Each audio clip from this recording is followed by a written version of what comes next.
The Electron Drift Instrument, or EDI, fires pulses of electrons 10 kilometers or more into space. The difference in the return time for each pulse indicates the strength of the electrical field.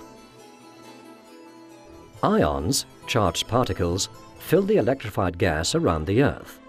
Cluster's ion spectrometer, the CIS, counts these ions by channeling them between two domes.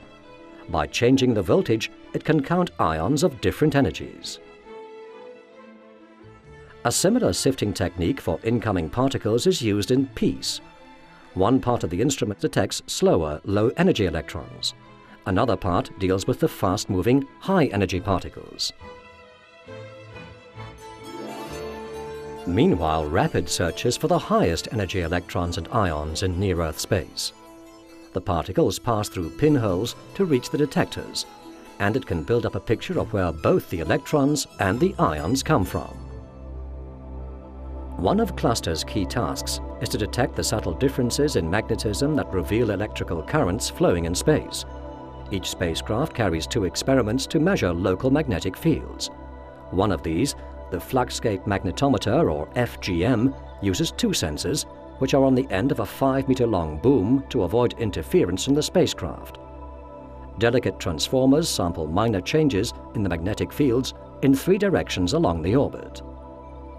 The other magnetometer instrument, known as STARF, uses 3 coils on the end of another 5-meter boom to detect magnetic oscillations. It's looking for waves in the electrically charged gas, which can travel at thousands of kilometers per second. Cluster's electric field and wave experiment has spherical sensors whirling on the end of 4 50-meter-long wire booms, which take up to 36,000 samples per second of the electric field and gas density. And WHISPER picks up electrical currents and waves further away by sending out radio pulses. Just like radar, it triggers vibrations in the electrons and then uses that to build up a picture of natural wave activity around the spacecraft. A wideband data experiment listens for radio whistles and hisses from waves and particles that bounce around near the Earth's magnetic poles. The control and computing brain for all the wave experiments is the Digital Wave Processing Instrument. This also compares the changing population of electrons around the spacecraft with the wave measurements.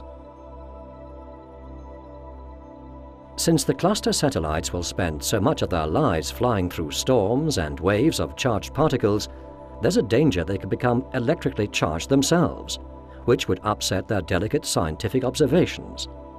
So ASPOC will earth the spacecraft by squirting ions of the metal indium into space through a small needle.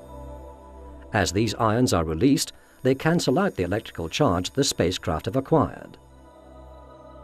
By using the 4 sets of instruments on the cluster spacecraft, scientists all over the world will have a unique opportunity to get enormously valuable insights into the workings of the Earth's magnetosphere.